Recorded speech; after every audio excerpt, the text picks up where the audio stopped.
Full disclosure, AE Scripts is not paying me, but they did give me Paint and Stick 2 for free. Thank you aescripts.com for the support, but let's get on with the video. There is something so wrong, and lately I don't know what to do. Picture perfect, but I'm dying and I know you feel it too. Why don't we both get so still? Give me something real. I need an adrenaline shot, make me feel what I forgot. Baby, grab the wheel. We are road warriors, free and notorious. Shut up and drive. Ride or die till the end. For a kiss me again. Shut up and drive. Shut up and drive. Shut up and drive. Shut up and drive. Just before we get started, I just want to let you know that a lot of the effects that were in this music video were not only paint and stick. A lot of it was using the free plugin from Video Copilot, which is one of my favorite plugins. It's called Saber. You can download it for free. I've mentioned it quite a few times on my channel, and if you haven't already downloaded it, definitely something you need to take a look at because it's super versatile and you can do so much with it. Other things that I also used was presets such as little explosions and fire animations that were already made for me, so I didn't have to actually animate the whole thing. That would have just taken so much time. But again, when I did do the drawing animations, I used Paint and Stick 2 because it's such a more robust system than actually using the paint tools in After Effects. One of the big reasons is that you can have it on a solid layer, a black solid, you can have a transparent background on it, and you can just paint wherever you want to paint, have a glow effect on it to kind of add the color you want, and that's all you need to do. Now you can also use the eraser tool to kind of erase the mistakes that you have, or maybe further down the line later on your client wants you to remove a specific line or maybe effect, you can do that with the eraser tool. Because previously in After Effects, if you use the built-in paint tool, you'll get some issues because you can't actually erase only the lines, you'd have to erase the background as well, and obviously you don't want to do that, so instead you'd have to delete the layer and redo it. So with Paint and Stick you can just use the eraser, and all it'll do is erase the lines and you won't have to worry about erasing the background. You can obviously customize your brush to whatever you like, make it big or small, hold control and click and drag to make it bigger or smaller, and while still holding the mouse button you can let go of control and you can adjust the feather. Keyboard shortcuts are going to help you a lot in here. Again, like the previous videos I've done, when you use the actual built-in tools, I've mentioned that you can use page up and page down so that when you're moving down one frame, you can actually do so quickly. Another cool thing is onion skin with this button right over here. You can actually see your previous drawn keyframes. So for example, if you draw a shape on the one frame and you go down to the next frame, you can actually see your previously drawn line so that you can have perspective and you can kind of stretch out the animation properly without making it too fast or too slow. You know where the previous paints were on the previous frame.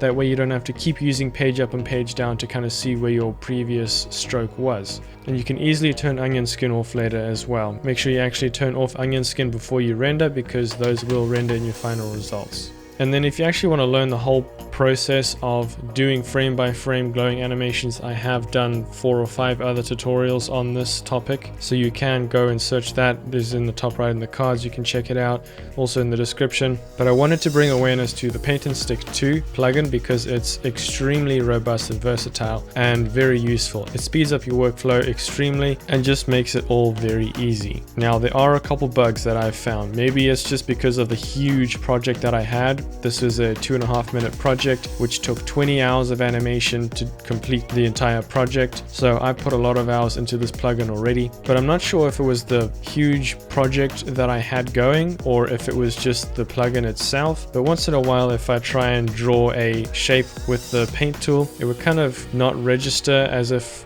I hadn't clicked the mouse when I drew the shape, so I just have to draw it again on that frame, which isn't a big deal. It's not really a problem, just something that I would note and bring to attention. But otherwise, I haven't had any issues with this plugin with so far 20 hours of animation with it. I put a lot of hours, so I kind of know a lot of what it can do and what it can't do, and there's not a lot that it can't do. Now obviously AE Scripts has sent me this plugin for free, but they're not paying me, and I can say whatever I want about it. But I'm gonna let the time-lapse play because I have done full tutorials in the past, again down in the description. I'm gonna let this time-lapse play forward, and you can kind of maybe get some inspiration from the drawings that I do, and it's just as far as your imagination can go. And you can see that I do use the eraser tool here and there, so you can see that it actually erases the drawing and not the background, which is important. But the whole process is the same as the others, except in one sense.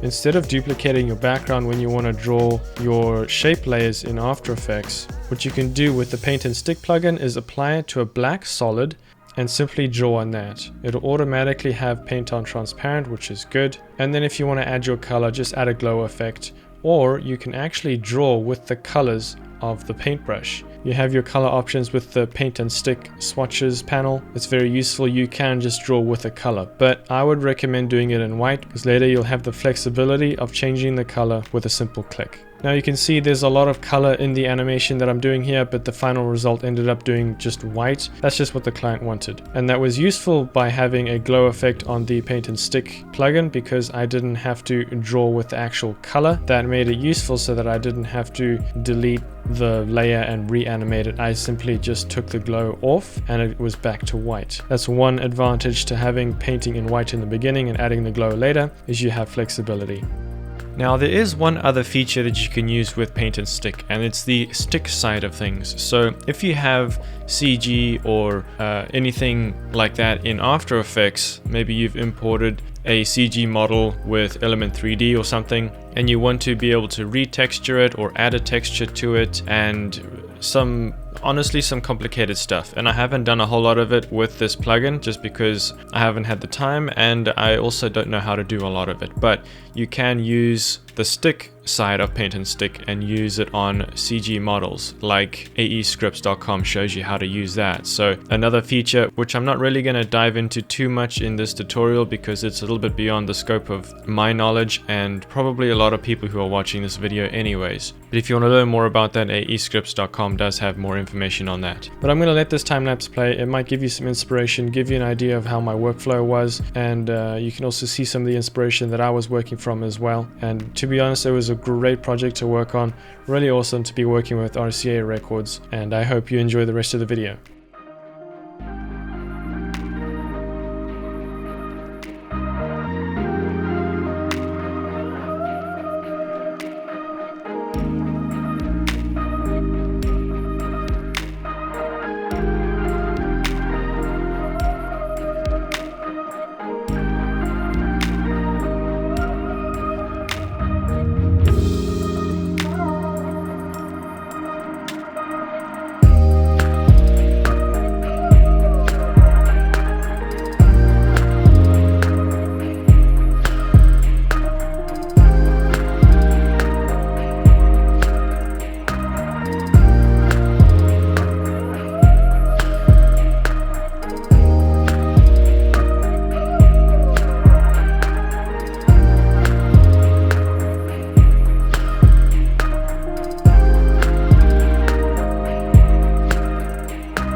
What are you afraid of?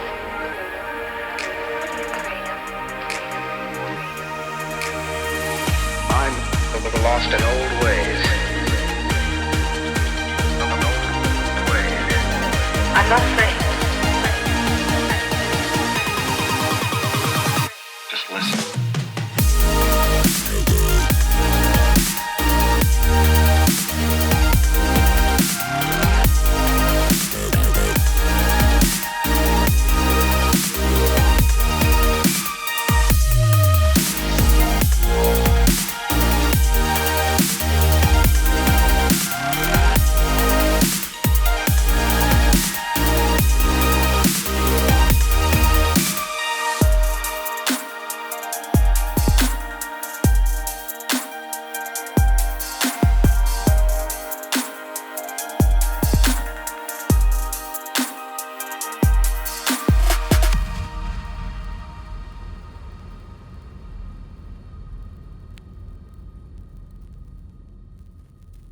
So I've showed you a bunch of snippets of the whole process, and a lot of it is just repetitive work, and a lot of it is just having to come up with new ideas for each different effect, because sometimes it can get a little mundane with the same type of effects. So have some creativity, kind of experiment and see what you can do.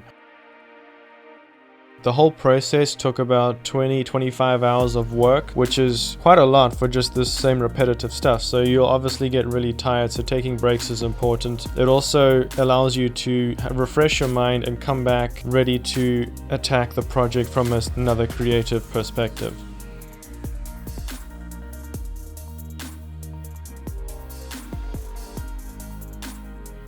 So if you enjoyed the video, or maybe you want to see more of this or similar content in the future, consider subscribing, stick around for the future. I do a lot of visual effects, editing, filmmaking, streaming tutorials. There's some streaming packs that are coming very soon as well, so you can download for free. And there's also a lot of stuff on my shop, murrayfrost.com/shop. You can also get some premium products as well if you feel like supporting the channel, and for that I really do appreciate it. But I'll see you next time. But until then, keep smiling, keep shooting. There goes nothing.